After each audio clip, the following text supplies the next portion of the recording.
All right. Well, welcome everybody. Thanks for joining our Nashville Tableau user group meeting. Thanks for all for joining.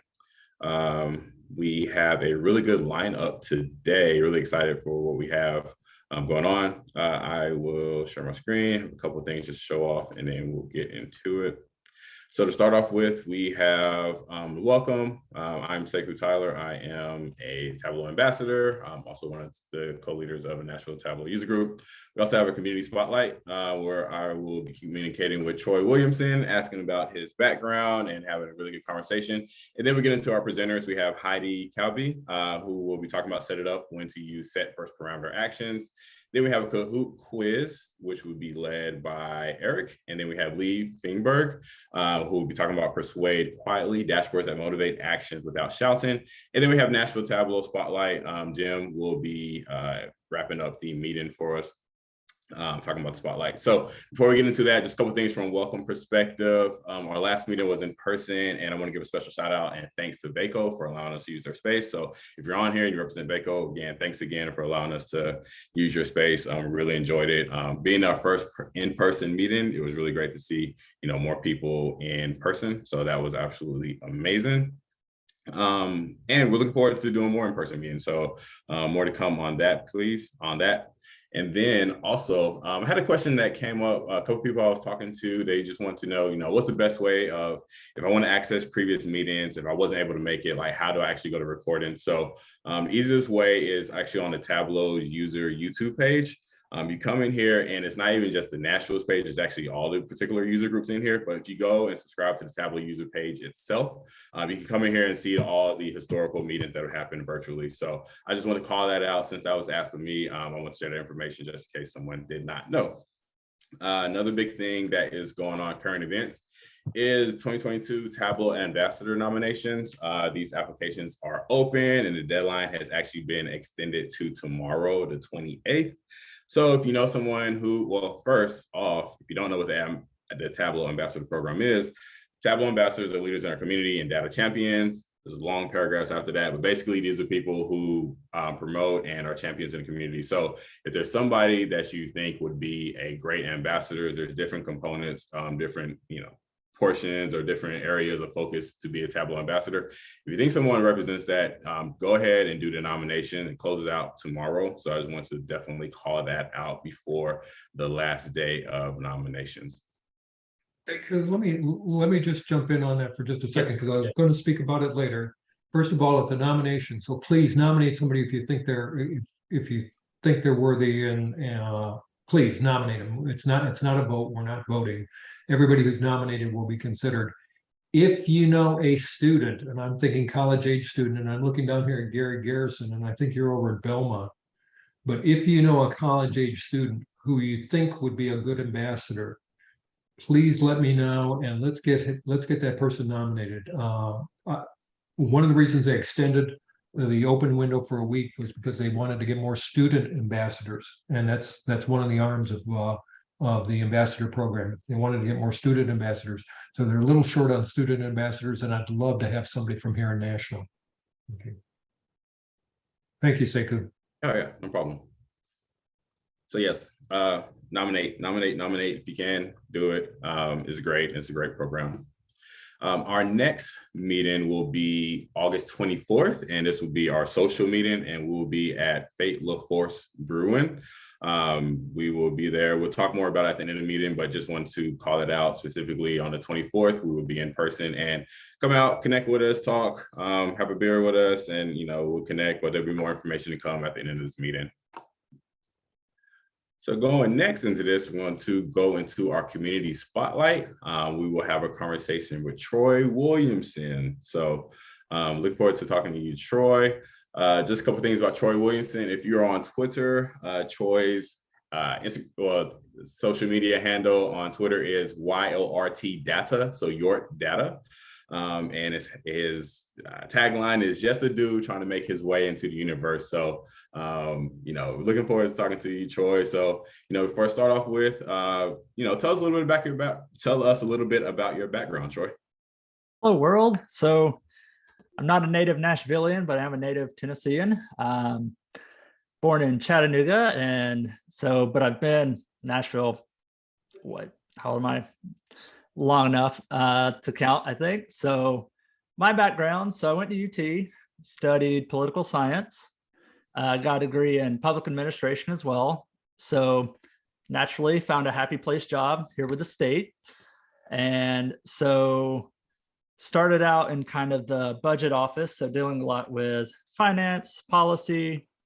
And so spent about 7 years there. Now I'm in the Department of General Services, and we're kind of like the state's landlord. So we do a lot of leases, work on capital projects, build things. And so, yeah. And so kind of going through all that, what got me kind of into the Tableau world is in the budget office, we got a new budget system. Literally, we were doing things in Access, and that's getting things from agencies. So it's literally you're mailing text files back and forth. That's great. So finally got an update there. And something that I was fresh out of college. So something I kind of figured out, I guess, stumbled on that I had a knack for was kind of building these reports, because we had kind of a cheat back-end plug to these. So I kind of took it upon myself to kind of explore them. So a lot of that was literally pivot tables in Access or in Excel. And so the fact that I was able to create something there, kind of the natural next step was boss man named David, he kind of identified that and was like, let's hook you up with Tableau, because I think it was new to us.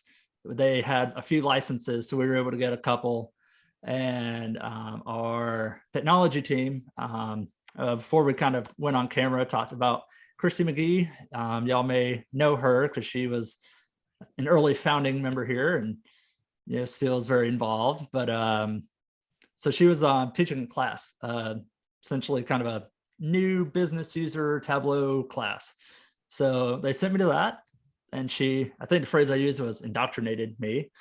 And that was kind of really what, kind of opened this whole world of analytics, kind of beyond Excel. Because in college we used I guess SPSS and stuff at the time too, but this was all kind of new to me. So I would say that worked, because I went on to MTSU to do a master's degree in analytics. So I felt like I've spent my whole life here now in college, but that's totally worked out, because I think that's given me a stronger foundation. I know enough SQL now to be dangerous. But so I think I'll say today that, I get this is truly the Tableau group, but I get a lot of mileage out of the prep now. Because like I said, kind of coming from Access, prep was an upgrade. And, a lot of what I do, I don't have a lot of direct access to things. So we have our big fancy accounting system. I'm not a data engineer, truly more of an analyst type person. So I can't run queries directly, and they probably don't want me to. But so it's been helpful to, use Tableau prep to be able to mash things together and answer questions that people have. Oh, that's awesome. That's really awesome.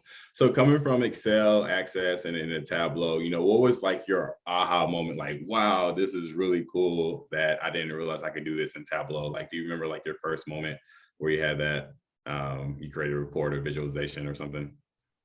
Yeah, so I think kind of the biggest thing for me, because like I said, I was kind of not cheating, but doing a lot of the kind of the back end way into this budget system. And, a lot of what we do is text. So truly it's a lot of text. But really something we didn't have a lot of insights to was our historical data. Each year was an independent access system. So kind of the big aha, hey, look at this is really cool, was being able to go to our historical files and add every system we had on file, and be able to kind of look at a historical trend. You could do it, but it was open a system, find what you needed, put it maybe somewhere else. And especially me at the time, I'm not an access expert and still don't claim to be one today. So to me, that was a huge improvement. Aha, hey, look, I can actually gain some sort of insight. because especially, I was new-ish in the position. So a lot of this stuff was done before me. So I just didn't, remember, hey, what did we do 5 years ago? It was a process to go look it up. And so that was kind of the big, hey, look, and kind of have it all in one place and either make kind of true text reports or, visualize it too. Awesome. So in your day in and day out, you mentioned you're doing more Tableau prep now and still Tableau visualization. Where do you see, you're spending more of your time? Is it in the prep world, getting stuff cleaner and the data better, or is it visual, or you 50-50? Like, where do you think you're at? So right now, I think I'm still a little bit more prep. I'm still relatively new to my current position in journal services. So kind of learning where everything is, who to get stuff from, and kind of where things live is kind of my starting place. But, I hope to come up, because we do have access to server and, kind of make the leap from, hey, I'm just kind of pulling all this stuff together, doing things that are helpful to me, to really getting and maybe answering a question kind of ad hoc, hey, someone has this specific need, but kind of jumping that hurdle to really starting to get things presented kind of on the server, more official, and so other people can use them too. That's awesome. Awesome. Well, as y'all can hear, Troy, he's crushing it, doing a great job using all of the different products that Tableau have to offer. So, thanks so much for joining today, doing the community spotlight. And again, if you're on Twitter, follow him, YORT Data. A lot of great content that's being posted on there. So thanks again, Troy, for joining us. Sure. And that's hopefully pretty easy to remember, because Yort is Troy backwards. And so that's where that lives from. I was wondering where that came from. Yeah. Awesome. Well, thanks, Troy. Yeah, thank you. Yeah. All right. Next, we will have Heidi, who will be talking about set it up once you set first parameter actions. Heidi first got in touch with Tableau as a software developer in 2017.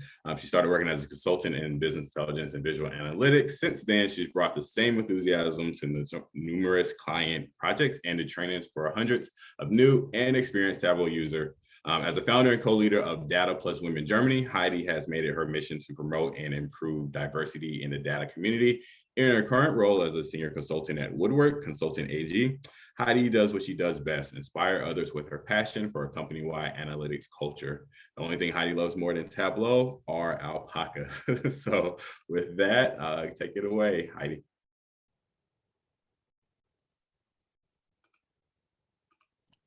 Thank you. All right, unmute yourself. After 2 years, we're finally getting this Zoom thing nailed down. So hi, everyone. Yes, my name is Heidi Kalbe. I'm based here in Germany. I'm, as you said, a senior consultant with Woodward Consulting. I'm a Tableau ambassador. I lead Data Plus Women Germany. And I just checked. And the last time I spoke for Nashville TUG was January 27, 2021. So exactly 18 months to the day. So I'm really glad to be back here. And Tableau keeps rapidly publishing new features, and some of the biggest game changers in recent years, to be fair, have been set actions and parameter actions. And in fact, they are two of my favorite features, and I'm really excited to get to talk about them today, because we've seen community members accomplish amazing things using these two features. And I will let you know a couple of resources to check out later on. But for this session, I want to get down to the very basics. So I want to check out, what did we have before set and parameter actions? What are sets and parameters? How does either type of action change the way that we visualize data? What is it that either action can and cannot do? And how can you decide when to use one over the other? So let's delve right in. What did we have before? So before set and parameter actions, we had filter actions. And I mean, obviously we still have them, but sometimes what kind of feedback I get from end users is that it can be a bit difficult to understand what is currently being filtered. Honestly, interaction between quick filters and action filters can be a bit messy, even if you synchronize them. Filtering across multiple dashboards can result in bugs. There's no option to exclude using an action filter. And depending on your use case, you may have to set up multiple actions per sheet. One other action that we have are highlight actions, but the thing is they will be gone as soon as you deselect, as it should be, I guess. Again, highlighting across multiple dashboards can be a bit messy. What happens to me all the time is that I'm not careful, so whole sheets get grayed out because Tableau is a bit weird with setting things up. If you have a reference line that gets recalculated as soon as you select, it also gets recalculated as soon as you deselect, so you may not really want that either. And again, you may have to set up multiple actions depending on the use case. But what can save us with all of these things are set actions. So let's first take a look, what are sets actually? In my trainings, I like to describe sets as kind of an exclusive nightclub. You're either in or you're out. There's really no other options. There's just these two options. So you have a guest list, so to say, for one dimension, and some items are in and some of them are out. So at the heart of it, sets are Boolean fields that either contain true for everybody in the nightclub or false for everybody out of it. And we can use them in many, many different ways. So the easiest bit would be to just drop them in the filter. So we just retain everything that's in the set. We can also use them to change the look of our marks. So we can change the color, the size, the shape, even the sorting, as you will see. And we can use them to change the scope of calculations. And that's funny because the calculation will be pretty similar every time you look at it, because often you will use them like this: if set, then whatever measure you're interested in, end. And because set itself is already a Boolean value, that's the whole condition you need. So pretty easy. So let's actually take a look. Now you will notice, obviously, that this is not like the height of design. So please don't take this as like the most beautiful dashboard. This is just for an easy use case. So we're looking at CO2 emissions of 150 different countries or something over the past 60 years. And I want to be able to select a couple of lines and have the bars highlighted and vice versa. So what we can do is we can set up a highlight action. And I have everything in German, but I'll translate as we go. So let's go to dashboard and actions. I mean, you all know all of the menus. We want to add in a highlight action. And when selecting either sheet, I want to affect either sheet using the country name. Let's hit OK again. And if I select a couple of lines, you can see that the lines get highlighted, the bars get highlighted, and the reference guide gets recalculated. But as soon as I click, all the highlighting is gone and the reference line gets reset, which I guess is perfectly fine. It also works the other way around. I highlight a couple of bars, reference line gets recalculated, lines get highlighted. All right. But the thing is, I have a second dashboard, which is right over here, containing the same data, and I want this to be affected by the same highlight action. It can't actually be affected by the same highlight action, so we set up a second one. Dashboard, actions, add in another highlight action. So again, when selecting either sheet on this dashboard, I want to affect the other dashboard using most of the sheets, again, using the country name. So if I, again, select a couple of lines get highlighted, bars get highlighted, reference line gets recalculated. And if we go to the other dashboard, we can see that in the donut chart, the slices get highlighted and the bubbles in the bubble chart as well. But the thing is, if I want to reset this now, I can't. Even if I click anywhere in here, the highlight action will not be reset because I can't deselect in here because nothing is actually selected. So if I want to remove the highlighting in here, I either have to go back to the first dashboard, deselect, and then return. Or I could set up another highlight action being triggered from this dashboard, then select something and deselect. That would also work. But I mean, even from the description, you can tell it's like at least 3 steps either way. And none of these is really super user-friendly. And this is where sets come in. So let's take a look. Let's actually start with the line chart. I want to be able to highlight a number of these lines, and each line is a country name. So we go to country name, right click, and create a set.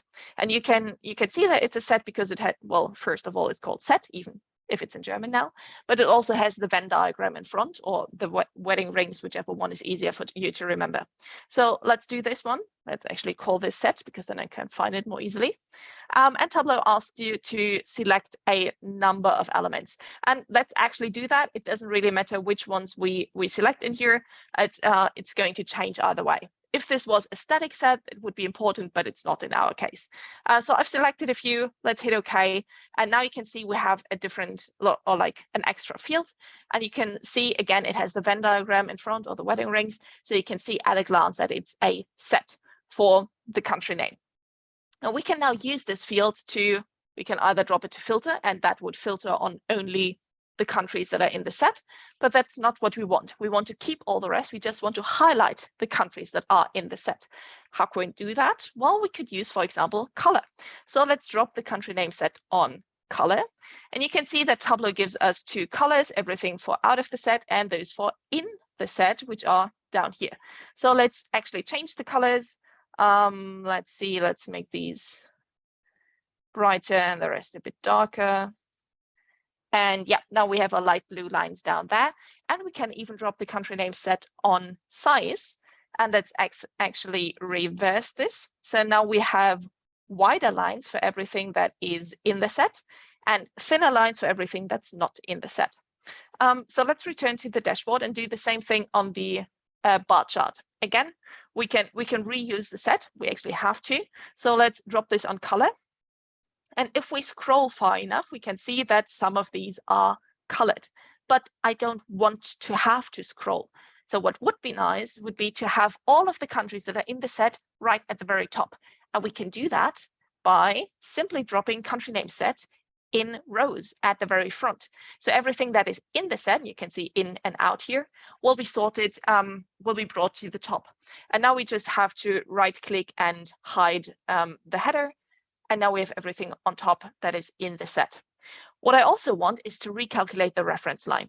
And for that, I need to use a different calculated field.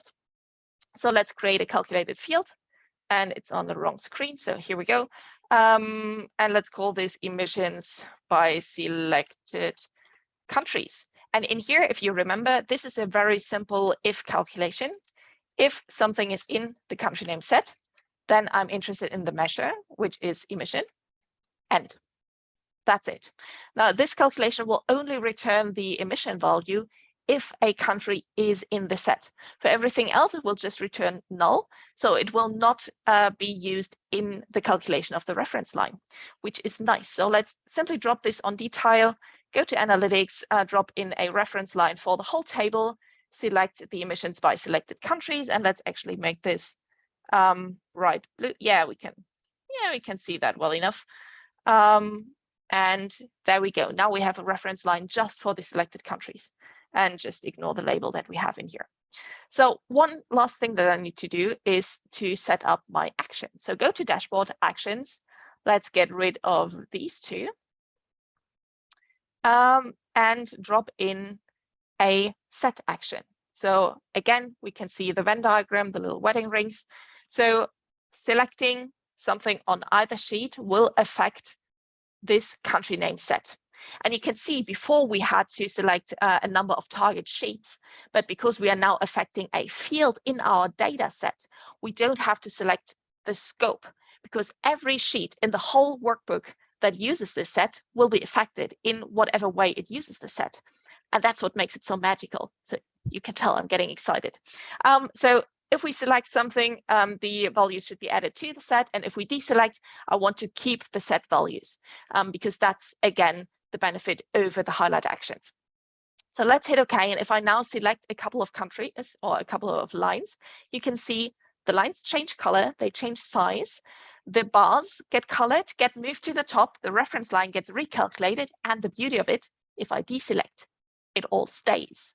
So that's the beauty of things. And obviously it works the other way around as well. So if I select a couple of bars, the bars get colored, moved to the top, reference line gets recalculated, the lines get colored and get made thicker or something. And if I deselect, again, it stays. And we can even affect the other worksheet as well, the other dashboard. So let's go in here. For my donut, I want to, again, color by the country name set. And because this one has 130 slices, which is like the worst case scenario for any kind of donut or bar chart or pie chart, we will remove the country name. We don't need that. We just need the 2 slices in the set and not in the set.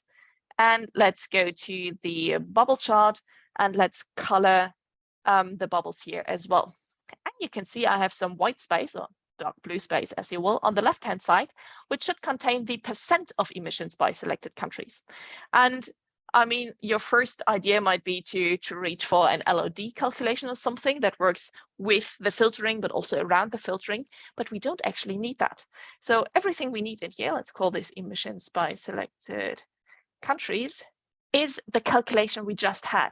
So we take the sum of emissions by selected countries, which only contains the emissions of our selected countries, and divide that by the sum of all emissions. No LOD needed, not at all, because we're not explicitly filtering, we're just filtering implicitly in the calculation. So let's press OK. Let's change the default properties to a percentage and drop this on a label. And now we have our percentage in here. And the fun thing is, we don't need to set up another action. If I select a number of lines in here, again, lines get colored, bars get colored, move to the top, reference line gets recalculated, and the same happens in this other dashboard, because again, it affects the fields, and as such, it affects every sheet in the whole workbook where it's used. So we only need another action in here if we want to be able to trigger the set action from here as well. And that's what I think the beauty of set actions is. Big impact, very varied impact, and I mean, you can tell I just love them. So before I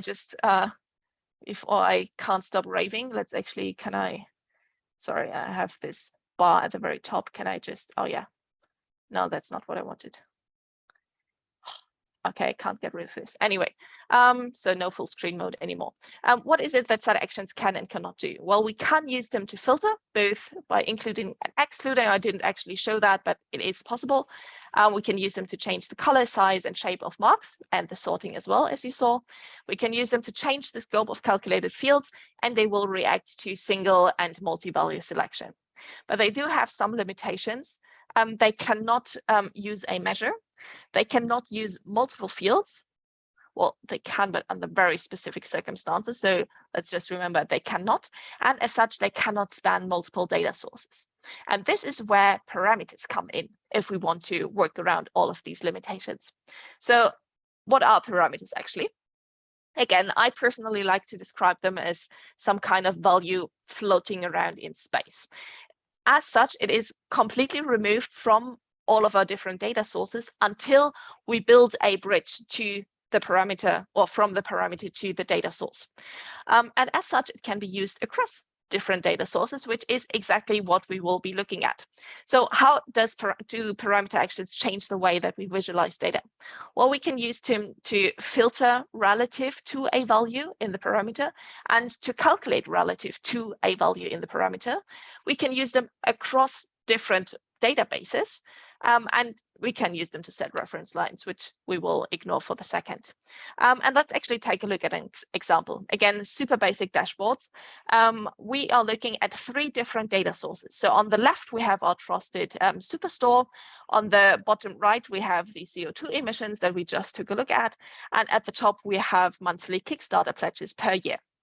And I wanted to be able to select a year and have that year and the previous year highlighted all across the different data sources.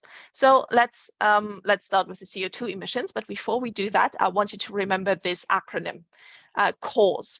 It's short for the 5 steps that we need to perfectly set up a parameter action. So we start by creating the parameter, applying it in the database, using it in the sheet, setting up the action in the dashboard, and then obviously enjoying the benefits of our action. So let's go to this sheet and start with the C, create. We can't use a parameter action if we don't have a parameter. So let's create a parameter, and this should be my selected year. It should be an integer value, and let's just start with something like 2012 or something. We could limit like the range of values that are valid. But since we are triggering the parameter action from our data source, let's just assume that we only have valid values in there. So I'll just allow all values. Let's press OK. We have our parameter. As of now, it's completely removed from all of our data sources. So to build the bridge to the data source, I have to apply it somewhere in a calculated field. And we'll call this color year.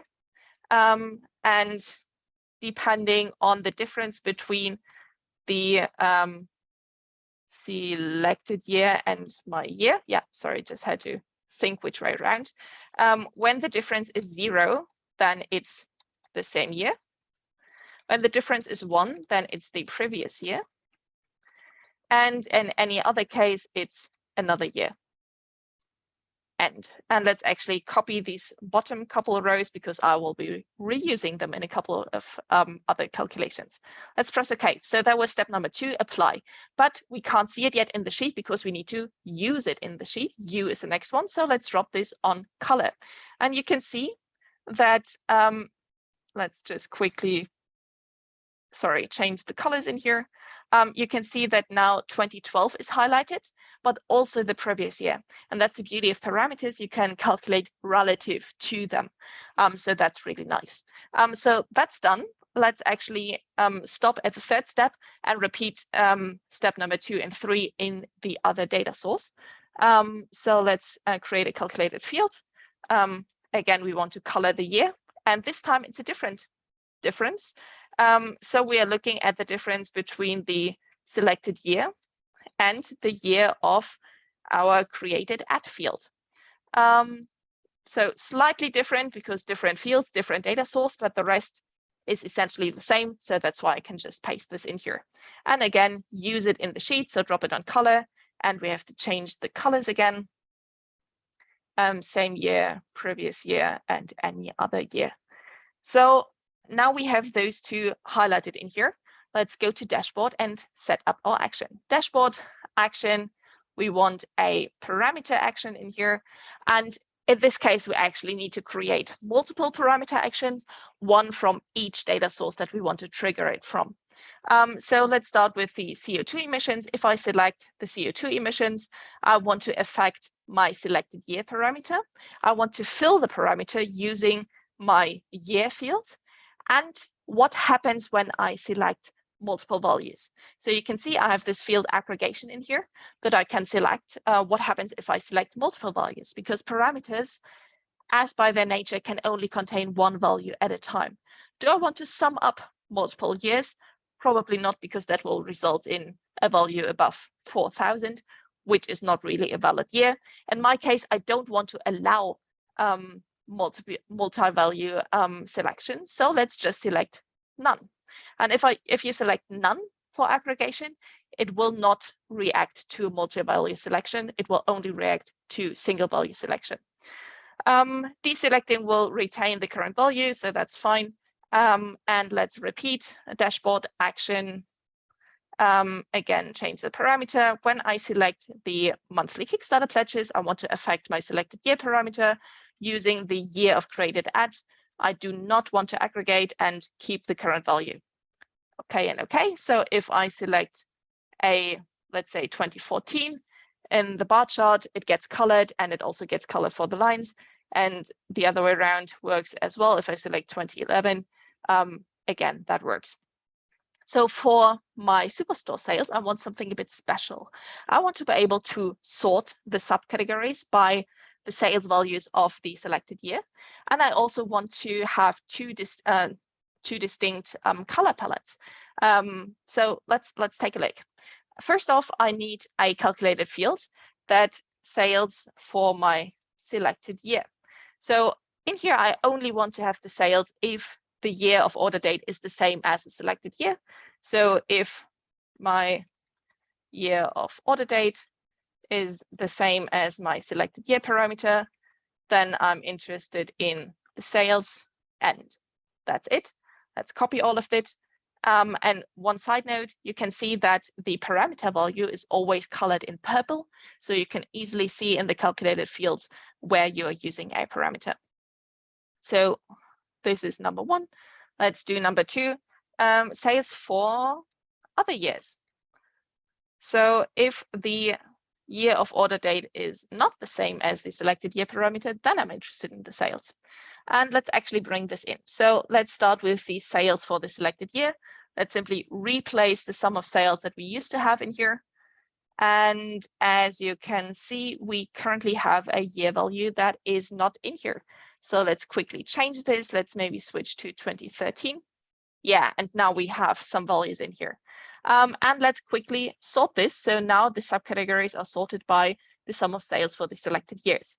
But I do want to have the sales values for the other years as well. So let's bring in the sales for the other year, and let's bring it into the same axis. So in here, I want to combine the 2 axes. You can see Tableau switches it up by giving me the measure names. I don't want them, so just throw them out again. And now it looks like a normal bar chart. But you remember I wanted to have different color legends. So let's actually bring in measure names to color. Now Tableau will first give me 1 color legend for all of them together. Let's take a look at the time. Yeah, I still have some time left. But I want to have separate color legends. So you go to measure names that you have on color, and you can use separate legends in here. And Tableau will then give you 1 color legends for the sales for the selected year, so we can make them orange and gold, and 1 color legends for all of the other years, which we can make gray, for example. So now we have these, it's not diverging. What's the other one? Well, we have fancy color legends for sales of the selected year and for all of the other years. And again, we can set up another action. So dashboard action, bring in a parameter action, selecting a year of the superstore sales. We want to affect the selected year parameter using the year of order date, not aggregating in any way.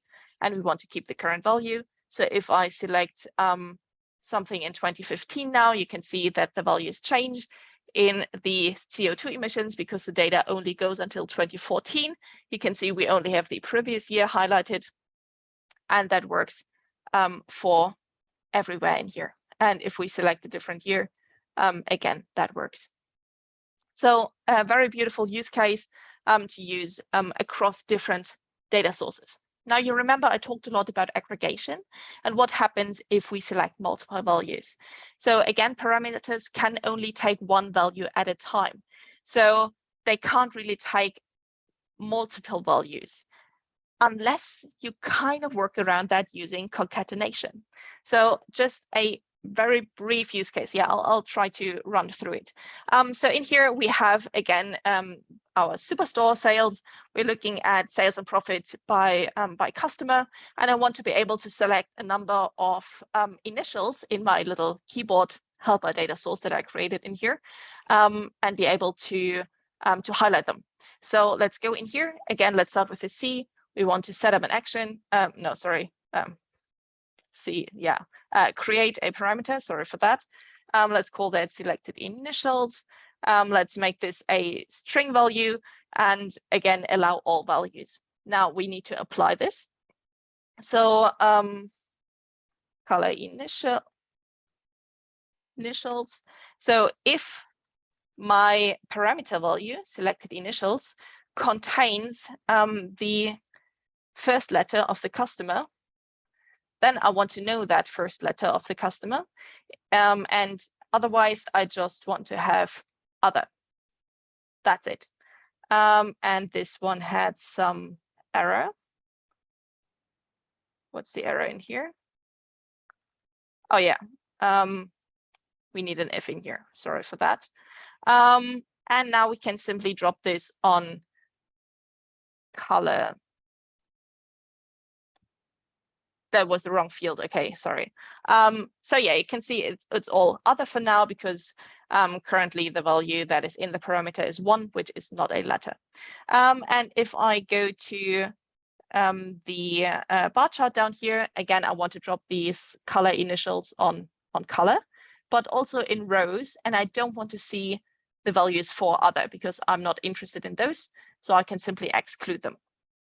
And now I go to my dashboard, to my keyboard, and again create a calculated field, color letters, and if the parameter selected initials contains my character capitals. Then I want to color. Then I want to return that character, sorry. It's a bit late here, else just other. And again, let's drop this on color and make other maybe gray. So now that we have set the mood for everything, I need to set up my action. And in this case, I really only want to trigger it using the keyboard because that's what the keyboard is for. So selecting my keyboard, I want to affect the selected initials parameter using my character capitals. And in this case, I do want to aggregate. I want to concatenate. And I actually want to keep the current value. So what happens if I select multiple letters in here now is they will be concatenated and all be assigned to the parameter together. And because I'm using the contains function, Tableau will recognize that a letter is in the line of letters. So let's actually select a couple of letters in the keyboard, and you can see all of them get colored because all of them are now in the parameter, and that works with any combination that I have in here. You can see that they get colored in the scatter plot, in the keyboard, and also in the bar chart. So that's the beauty of parameter actions. So let's take a really brief look. What is it that parameter actions can and cannot do? And yeah, almost finished. They can take values from different fields. They can aggregate values. They can span multiple data sources, which I think is the really powerful thing in here. And we can use them to set color, label, and reference lines. They do have one limitation in that they cannot take more than one value. But again, using concatenation, that's one way of kind of working around it. If you want to use, try to calculate like a range of values, you would usually use two different parameters and then assign the minimum to one and the maximum to the other, and then query whether a value is in between those two parameter values. But that's a story for a different day. So the biggest thing is how can you decide when to use one over the other? And that really depends on your use case, as always. So depending on the number of data sources that you're using, if you just have the one, either action is fine. If you have multiple, you will need to use a parameter action. The same is true for the number of origin fields. If you have just the one, either action is fine, but with multiple, you do need to use parameter actions. For the kind of values that you have, if you have discrete values, either action is fine, but for measures, you will usually use parameter actions. Depending on the kind of selection that you want, so single value selection pretty much works the same for either one. But and both of them can react to multi-value selection, but they react differently. So for set actions, Tableau will take all of the values that you selected and assign them to the set. So all of them will be in there. For parameter actions, Tableau will take all of the values that you selected, aggregate them, and then assign the aggregated value to the parameter, as we saw. Styling, I mean, you can change the color, the size, the sorting, etc. for both of them. And for filtering, both of them can obviously be used to filter, but set actions, they will filter multiple values, while parameter actions are allow you to filter relative to a value. So as you saw, we saw that with coloring the current and the previous year. You could also filter like 6 months before and after a certain date, things like that, or values that contain a certain letter, as we saw with the keyboard example. If you want to learn more, there's a number of resources that I would recommend. In here, I have all of them on my blog. So if you want to recap any of this, I know this was a bit fast. You can find everything that I just told you on queenofdata.net/setitup with screenshots and everything. So just use that to recap on your own time. And with that, big thank you for inviting me again. I hope I was able to share my excitement with you and show you something new and have a lot of fun trying this out. Great. Oh man, that was fantastic, Heidi. Thank you so much. Man, wow, that was really, really good. I love the acronym CAUSE. So create, apply, use, set, action, enjoy. I'm going to put that on a sticky note and apply that and make sure. So wow, great job. Thank you so much for joining our meeting and presenting. That was awesome. All right, next up, we have the Kahoot quiz, and Eric will be leading that one. Awesome. I just posted the link in the chat to everyone if you want to click on that and join the Kahoot. Let me share my screen. And it's this one. All right, so we are waiting for players. And while we're waiting for you to click and join, I'll go over today's quiz is over Tableau's community projects. You've probably heard of a few of them, Makeover Monday and Workout Wednesday. I believe Makeover Monday is on a hiatus, but there's still a lot of others out there that you can get with and practice your data skills.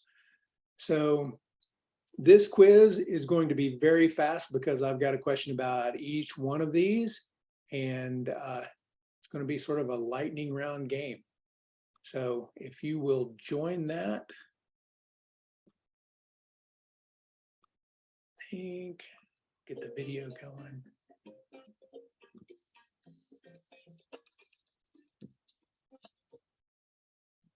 Guess the other thing to let you know is they're only used once. So if you're really good at card counting, that could be an advantage for you. But at 17, it's really, there's no time to pull up that web page and cheat, because with 10 seconds each, you've got to just look at them and go. I hope I can read all the descriptions without getting tongue-tied in 10 seconds.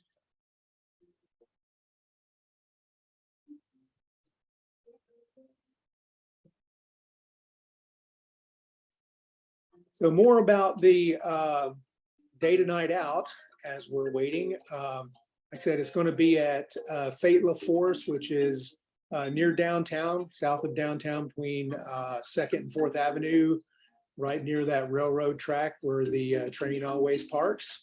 So luckily, if you're coming from downtown, if the train's parked, you can still get there.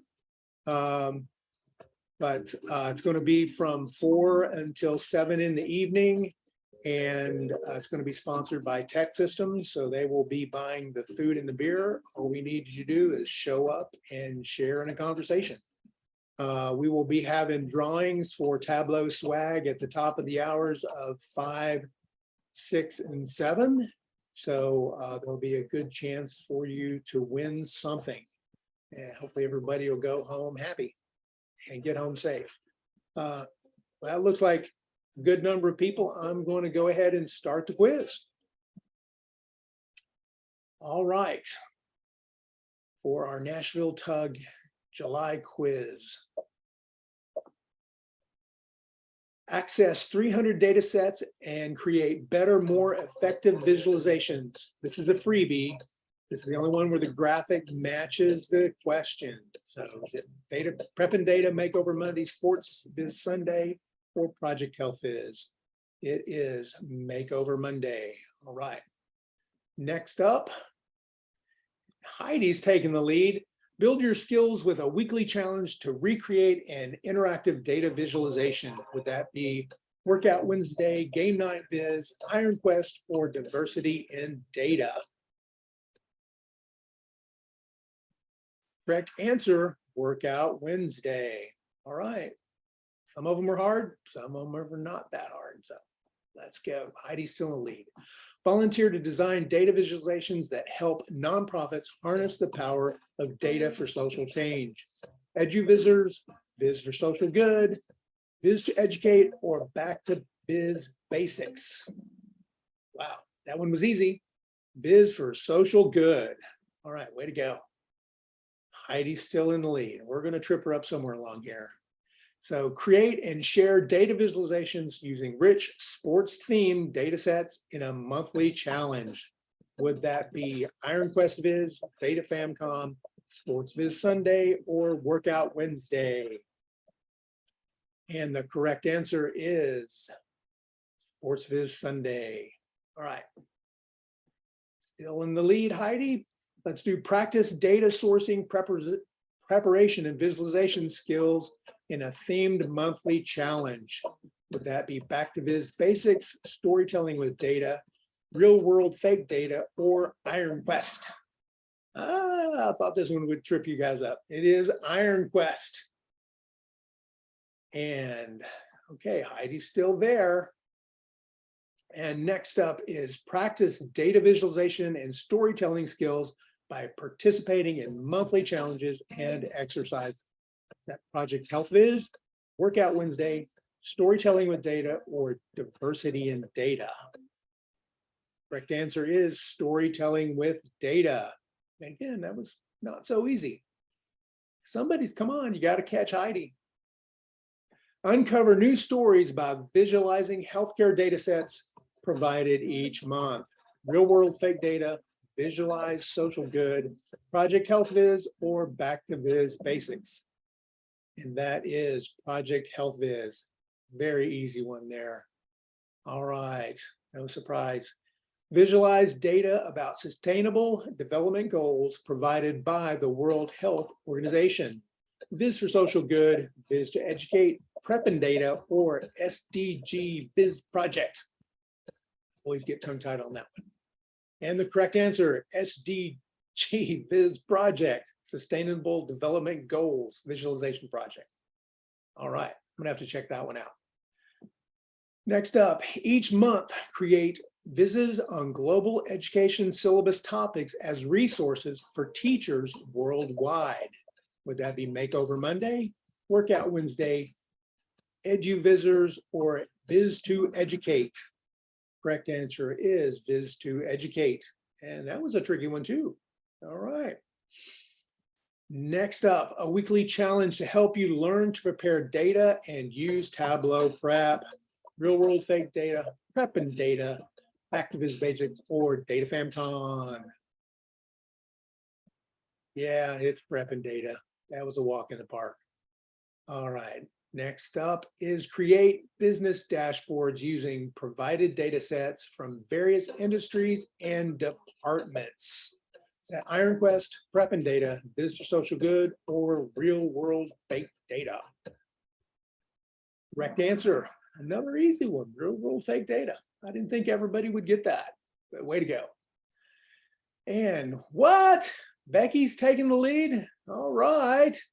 An initiative centered around diversity, equity, and awareness by visualizing provided data sets each month. Sports Viz Sunday, Diversity in Data, Iron Quest Viz, or SDG Viz Project. Yeah, that was pretty easy. Diversity in Data. All right. So next up is a bi-weekly project helping those who are newer in the community and just starting out with Tableau.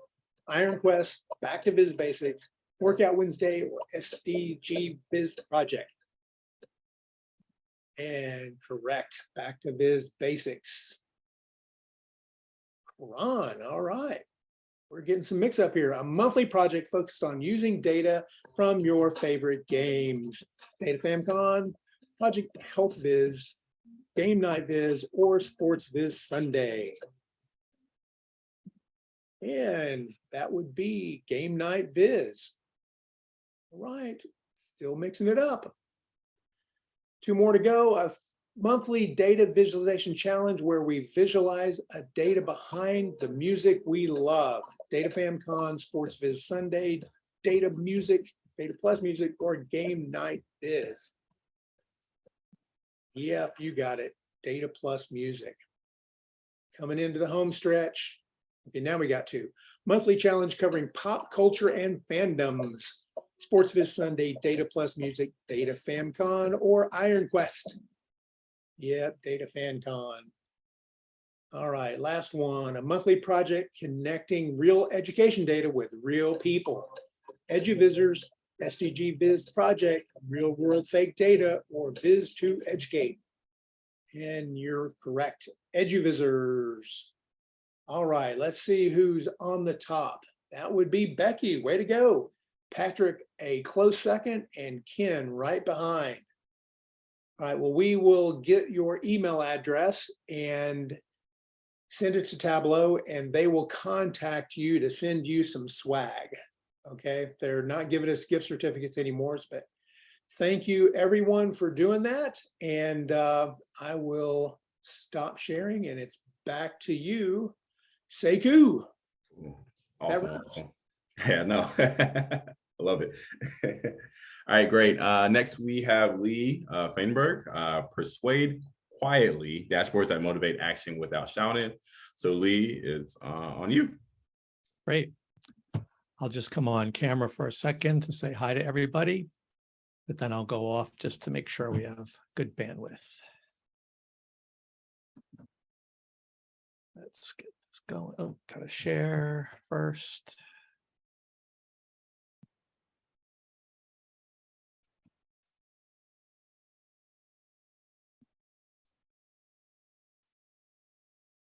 All right. Well, I'm dialing in from Westfield, New Jersey. And yesterday, at least it was cool enough I could go for a bike ride, but that's all over and we're getting lots of heat again. So here I am down here and want to share something I'm really proud of. My daughter is at James Madison University, and last year I volunteered to help them overhaul their COVID dashboard. And one of the other reasons I'm bringing this up is they had a lot of data, but they didn't think about the message that they wanted to communicate. And that's really what I want to go into today. And just by way of introduction, again, Lee Feinberg, I'm the President and Chief Data Officer of Decision Viz. And we are a management consulting firm that helps you build an army of trustworthy decision makers by scaling data literacy and data storytelling. Now, if there's one thing that I love in this world, not as much as my kids, it's Tableau. Just to give you a little bit of background. So in 2010, I oversaw a project that was, at the time, Tableau's largest worldwide customer, nothing by any means compared to what people are doing today. And I appreciate what Eric and everybody's and Sekou are doing with the team here in Nashville, because I ran 2 Tableau user groups for 8.5 years. And in 2012, we became a Tableau partner, so just past a decade. And I was also a Tableau ambassador for 4 years, and I'm teaching Tableau at NYU.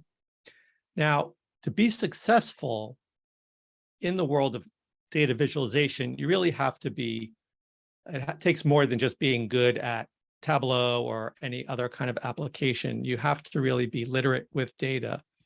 And I've been teaching these ideas to customers and students all over the world, and I've really found it a very rewarding experience doing that. So today I'm going to go over 3 ideas that I think will have you start to see data visualization in a new way that goes beyond building dashboards. And it doesn't matter if you're an advanced designer or you're just starting out with something like Tableau Creator. I think it's going to save you a lot of time and, more importantly, make your work have more impact. And I'll go as far to say that I think this is going to upend the way you think about data visualization. I know that sounds very dramatic, but I've really seen it happen over and over again. And one of the most important things about this is when people start to change the way they do their work, it really helps their careers too. So let's talk about these 3 things.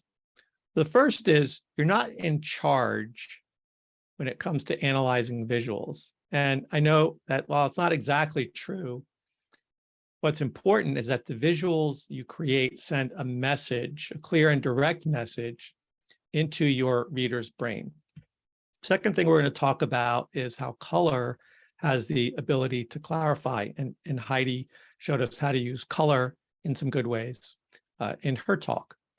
But the other problem is it has the ability to confuse. And so we'll look at a case study, maybe a second one if we have time, on how you transform poor use of color where you can now use it to deliver a clear message.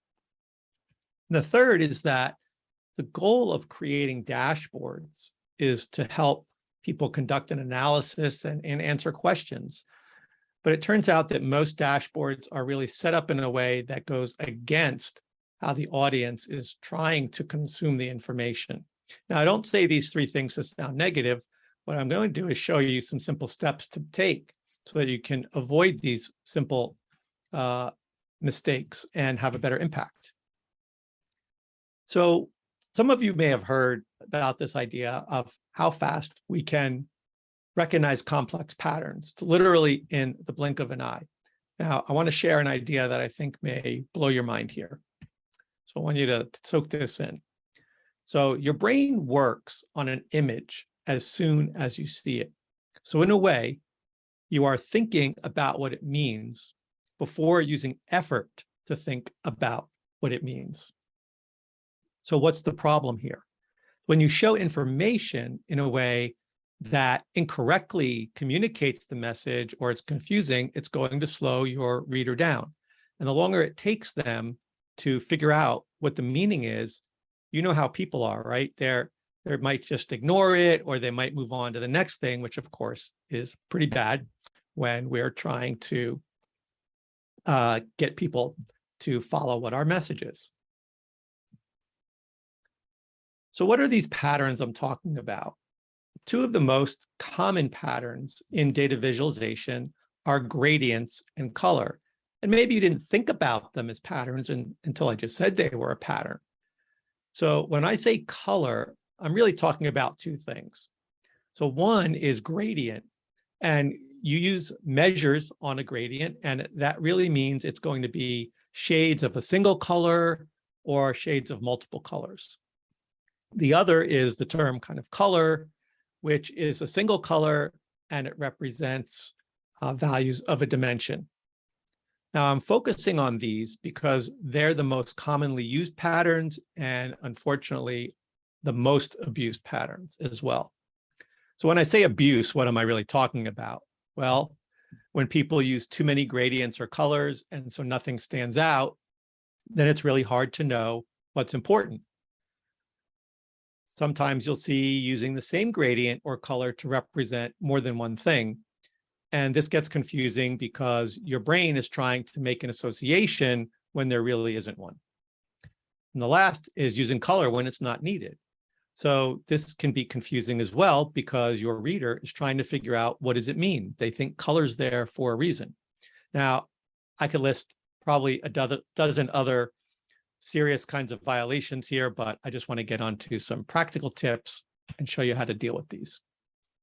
So this dashboard, the author clearly likes using the orange gradient. But without color legends, it's really hard to know what's going on. And you've got green headers, you've got a gray background. Then there's the pie chart, which has more colors that you're adding in. In fact, it has some of the oranges that are used on the gradients. And as I already said, and as you probably know, the goal of color is to make a message stand out. The more colors you use, it's harder for the brain to figure out what's going on and harder for your message to get through. The goal of using colors is not to make your dashboard pretty or cool. So one of the first things I would recommend you do in looking at your dashboards is, if you're using a color in the background, is to remove it. So one is to just make it white, which is how I like to work. And the second is, if you are having a background that's the same as colors that are in your visuals, change it to something that's not the same if you don't want to use white. Again, you don't want to have a conflict in how someone is going to be trying to interpret what those colors mean. So on this one, if you add the color legends, you can see a big problem right away. Turns out that all four of these gradients are around the measure amount expended. But the problem is that the ranges are all different. So if you want to use this for making decisions, it's impossible because you don't really know what the values are. A dark orange means something different on each of the charts. And then again, you've got some of the oranges that are in the pie chart. So it's all very confusing because the brain is trying to make connections across all of these things, and there really is no connection. So let's tackle this pie chart first and see if we can deal with these conflicting oranges, and even it has some of the greens that are used in those titles. But if we just took away the color in the pie chart, it would look something like this. And that's not really the kind of visual that we want to make. So instead, we say, well, how else could we show the slices of the pie? Well, a simple alternative is just to use a bar chart. And this is going to be a huge improvement. So I mentioned the idea of data literacy before. And in the same way that color is distracting, too much data is also distracting and can really overwhelm decision makers. So if you look over here at the pie chart, right, they had everything out to the single digits. And that's just too much information. I really doubt that seeing everything down that far is going to help anybody make a decision. So you can just do something like this where 1 decimal point is enough. So this is just a simple step again to make it easier for people to interpret your chart. So now let's take a look at all the other pieces of this dashboard. Now, one of the areas that I find a lot that doesn't get a lot of love is the title in the chart. And if you think about it, the job of the title is to set the reader's expectation of everything else that they're going to see. But a lot of what you typically see is something like this. There's a logo and then kind of a vague description of what the dashboard is about, which leaves a lot of interpretation depending on who the audience is, right? If we don't know exactly who's going to read it, there could be a lot of different people. We want to be more specific. So if you can have a detailed title and very specific title, that can tune the reader into the message you want to communicate. So when I looked across this dashboard to try to figure out, well, what was the message? What was a key idea here? It looks like they were trying to talk about spending for a particular year because they put the year in all of the titles. So I figured that would be something good to try to incorporate into the title of the whole dashboard, and then it would be obvious to people, and then we wouldn't also have to repeat it in every title on every chart, which can kind of get pretty redundant to see. So here's what we started with. And with a little bit better reorganization, we can just have something like this. And I also put the quick filter up into the title, so it's very clear to people of where you can make that kind of a change. And you have to fiddle with it a little bit to get the spacing right and make it floating, but it's a pretty simple thing to do.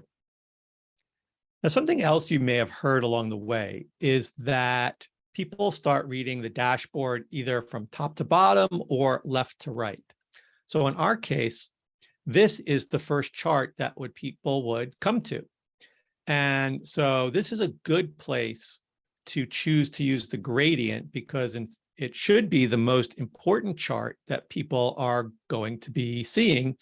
And so you really want to use the gradient to make the information stand out and focus their attention.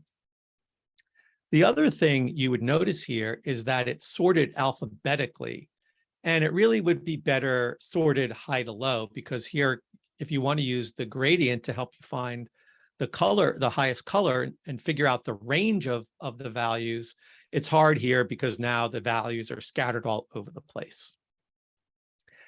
Now, the other thing that helped by moving and rearranging that title is you can see there's a lot of space above this table now. So we can actually make it bigger and we don't need the scrolling again. And I'm sure all of you know that scrolling is a pretty dangerous thing to have in your dashboard. You should always be trying to remove it. So here's what the new visual looks like. We made a few changes and it's a big improvement. Because you want to see all the information at a glance, it helps people with faster decision making and really figuring out everything that's on the chart. Now, here's the pie chart that we already talked about, so we can slot that in pretty easily. You're already maybe starting to see that we are getting a lot more space to work with as well here. Now, on this bar chart, my assumption was that the author really wanted to show a trend. So that's better as a line chart. Now you'll notice here that I'm taking all the color out as I go through it as well. I'm using these kind of muted grays because I'm really not trying to make anything stand out in particular. I reserved that for the gradient.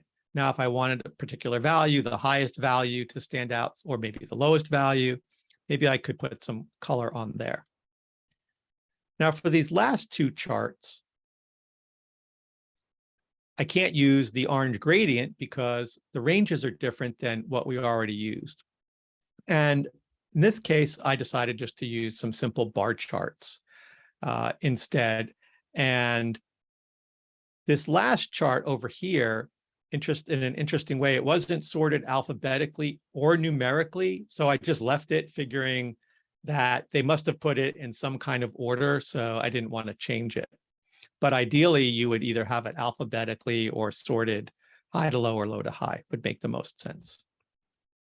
So that's kind of a first step in simplifying it and going through how we can use the colors. Now, there's one more thing about this to clean up, especially these green headings. And there's a few other things I'll point out.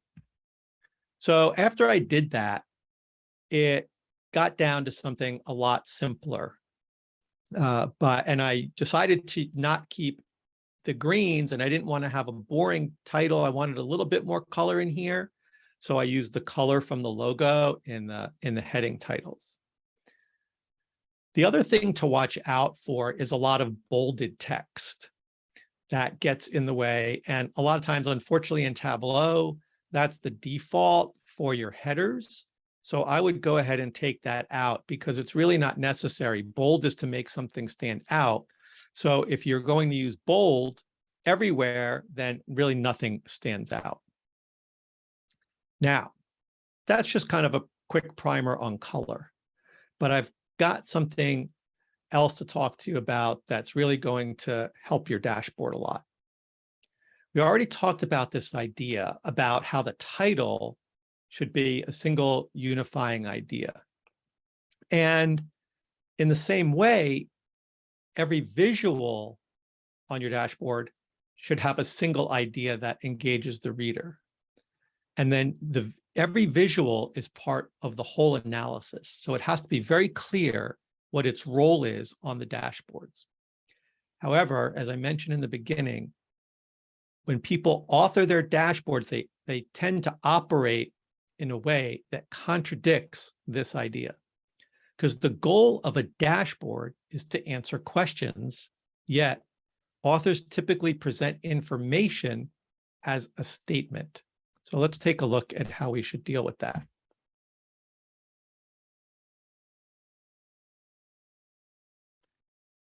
So if you look at the example in the title here, the first time I did it, it says total spending in the fiscal year.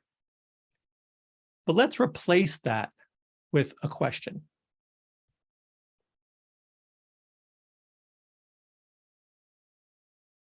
Do you feel more engaged now? Do you feel like your analytic thinking kicked in versus when it's just a statement? When you put a question out there, the brain automatically wants to answer that question. So it really increases the engagement. It draws the user in to wanting to know what is happening with this question. How do I answer it on the dashboard? So it's very powerful and it's a very simple thing to do. It has nothing to do with the software. You don't have to have any particular skill level with it. It's all about just thinking of how to write it as a question. So now let's take a look at some of the titles on each of these charts because you have to apply the same kind of principle there. Let's do this for the gradient chart because that's our most important one. So we'll take a crack at that. So here it says money spent by department. So what could be a simple replacement for this? How about how much did each department spend? It's very clear, it's simple, and it's specific. The question creates that curiosity. and it makes your reader more interested to examine the data versus just money spent, which is like, okay, money spent, and they really just kind of keep moving on. They might not really even pay much attention to it. So let's just do a little bit more practice. We'll try one more. So down for the trend line where it says money spent by month, how about what is the monthly spending trend? It's specific, and when they read that, they know they're going to be seeing a trend. So your title has to connect to your chart as well. You want them both to be interconnected. So I'll leave you with this one thought that I call intent before content. So you have to think about the message, and then you can figure out how you're going to communicate it with the visual and what data is necessary to do that. So I have a small ebook. It's free. You can go download it on my website. Love for you to have it. And it takes you through some examples about how to do more of this switch from writing statements to writing questions. So just to close out, and then we could have a couple minutes for questions, I think. So the 3 ideas we covered today, I hope that you can put at least one of them into action right away.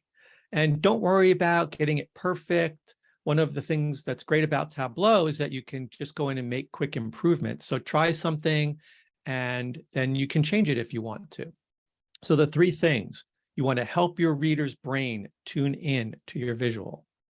Make sure that you're using color to focus attention, not to make your dashboard prettier or make it look cool, or try to copy something that you saw on Viz of the Day that's really designed to be more of a wow factor than maybe something you might use at work. And then use questions to create engagement with your audience. So if any of you have Pluralsight at work, I have a piece out there. You probably have access to it. And these are some of the other ways you can see some of the things I've done. Feel free to connect with me on LinkedIn or shoot me a note if you'd like to chat about any of these things. So I think if we have maybe a couple minutes left for questions. Lee, can you paste that link into the chat? Yeah, I I can. I think I actually have it. Let's see. Questions about data Nashville, was that it? Oops, copy.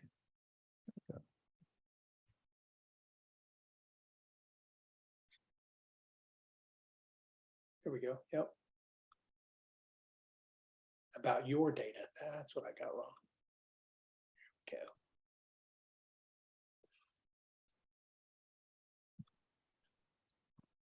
I don't know if there were any questions in the chat or if anybody wants to come off and just throw one out. Looking through the chat, don't see any questions on here. I'll leave with a question. So, what has been, I guess, one of the difficult parts of your journey with programming your mind to, get the action correct with the visuals? Like how part of your journey, like what was the most difficult part with switching that and getting that correct? I think it actually was coming up with that notion in the first place. So I have kind of a mixed background. So I've done a lot of marketing and product management. And so kind of how I got to it was thinking about a dashboard as a product, not as a kind of an activity of making the dashboard. And when I reframed it, I was able to think about it in a lot of different ways and say, well, what is the purpose? Why does this exist? What do I want it to achieve? What do I want it to do? More so than like, I have some data, let me make a chart and throw it into a dashboard. So kind of really rethinking what it really was, let me kind of come up with that idea. And then it really didn't take much thinking at all after that, because it just made sense to do it that way, to be honest. It is a little, it can be a little bit different I think the hardest part is more cultural in an organization.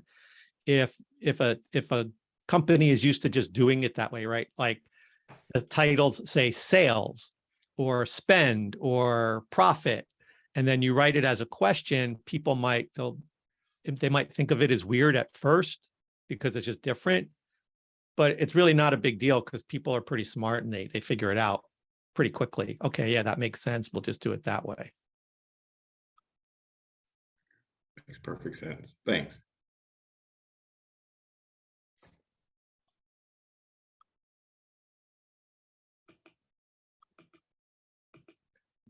Are there any other questions, comments?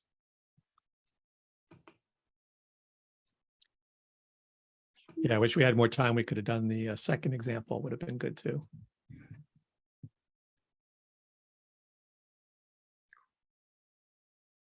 Well, looks like we don't have anything in the chat. So instead of sitting here in just silence, you go ahead. I'll go ahead and move on. So thanks, Lee, for your presentation. That was really great. A lot of great information there. Thanks for taking time out of your day to present. Absolutely. Our user group. So really, really appreciate it. Thanks for joining. And next, we will have the Nashville Tableau Spotlight with Jim. So take it away, Jim. Okay, thank you. Hey, really good meeting. Great meeting. I just want to share my screen. A lot of this we've already gone over, so we don't need to spend a whole lot of time on it. First of all, let me just talk about job seekers again. Tableau is always hiring. So if you're interested in working for Tableau, go on out to their site and look at about careers, and they have a number of opportunities throughout the United States as well as other parts of the world. JLL is continuing to hire, and I went out there and I looked. I didn't see anything today when I looked here in Nashville, but they do have some opportunities for analysts and senior analysts throughout other parts of the U.S. Is there anybody there that wants to make an announcement? Anybody have a job opening they want to share with the group? Just unmute yourself and speak. Going once, going twice. Nothing happening here in Nashville. Okay, Sekou mentioned this originally when we started about ambassador nominations, and this is really important. This is your opportunity to recognize someone who has helped you out. And you may not be aware of all the categories there are for ambassadors. Sekou's a social ambassador. I am a forums ambassador. There are user group ambassadors, people who lead or co-lead user groups. There's an ambassador group just for them. Tableau public ambassadors. I mentioned before students, and very seriously, if you know of a college-age student who would be interested in being a student ambassador, please let me know. And there are ambassadors that are dev and CRM analytics, developers or analytics. I just want to return to the students for just a second because, as I noted before, they held the nominations open for an additional week because they didn't have enough student ambassadors. I've happened to mentor two of these students, one this year, one last year, and they're incredible. And the things that they're doing are just fabulous. What a great opportunity for a student to be involved, not just with Tableau and not just as a resume builder, but it's also led to internships. And the mentee I had a couple of years ago happens to be working with one of the large consulting companies now, directly as a result of him being involved with this mentorship program. We've heard it a couple of times. This next meeting is going to be a data night out. And do you want to, Eric, do you want to mention once again where this is located so that everybody has a good idea? Sure. Fate La Force Brewing Company is south of downtown. If you're familiar with the old Nashville Cemetery, it's just past that on 4th Avenue coming downtown, in between the 2nd and 4th Avenue. So they normally open at 4 o'clock. They said they would open early for us at 3:30, but don't expect them to be serving beers exactly at 3:30. So but they are going to be generous and open early for us so we can get set up and be ready to go at 4. So yeah, I will look for more in your inbox with maps and details, and we look forward to seeing everybody there. Free beer. Free beer, yeah, free beer. Did you catch who that was? We're gonna have to watch him real close. Okay. We're really looking forward to see you live and in person. We're gonna be trying something new and probably through the next year. Every quarter, we're gonna try to have a live meeting, a hybrid meeting. I'm sorry, we're gonna have a data night out type meeting, a hybrid meeting, and a virtual meeting. And we just want to see how that goes. Ultimately, we'd like to get to a full live meeting and not a hybrid meeting. That would be the goal, but we're going to be trying that over the next year. I have nothing more. Does anybody else have anything to add to today? Nope, we're right on time. Thank you, Okay. everyone. Great meeting. We'll see you guys on the 24th. Actually, we just have one question that just Okay. came in the chat. If we get an email for this meeting, when we get emails about future meetings? Yes. Yes. Yes. Yes. Cool. Okay. That was it. Okay. Hey, guys. All right. Thanks, everybody.